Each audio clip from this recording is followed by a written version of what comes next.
Okay. वजन जास्त आहे, ढोपऱ्याचा कमरेचा जर प्रॉब्लेम परमनंट क्युअर करायचा असेल तर वजन कमी करायला लागतं. त्याच्यासाठी त्यांना ऑनलाईन योगाचा सुद्धा आपण सल्ला दिलेला आहे आणि ते योगा पण जॉईन करून पूर्ण निरोगी जीवन जगतील.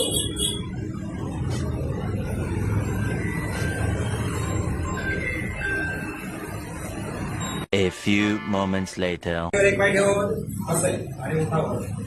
थोडंसं पाच चालू शकता. हो, या इकडे बघ एकदा. नाव सांगा. सुवर्णा प्रकाश पंडित सावर्डे. ओके, सावर्डेतून आलेले आहेत. बरं, आपल्याला ढोपऱ्याचा प्रॉब्लेम हा गेल्या किती वर्षापासून आहे?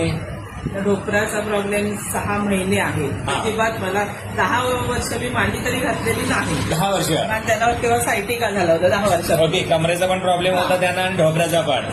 आणि आता ट्रीटमेंट नंतर कसं वाटतं आपल्याला? ट्रीटमेंट नंतर पहिला पाय मी आधी झोपले होते ना तेव्हा टेकला खाली, नाहीतर मला डोकरा खाली काहीतरी गोदडी वगैरे घ्यावी लागायची, नाहीतर कळा यायच्या. हा, आता पाय व्यवस्थित टेकायला लागला. व्यवस्थित टेकला मग अशी. ओके, आणि पायरी चढतानाचा काय अनुभव आहे? पायऱ्या पण मी व्यवस्थित चढले. चालताना तर बिलकुल त्रास झाला नाही. ओके, धावायला लागले आता. बरं, खुश आहातच आपण. हा व्हिडिओ आपण शेअर करू शकतो. असा थंब द्या. त्रास ढोपऱ्याचा तर त्यांनी नक्की या आणि तुम्ही ट्रीटमेंट करून घ्या आणि तुम्हाला नक्की बरं वाटेल सगळ्यांना.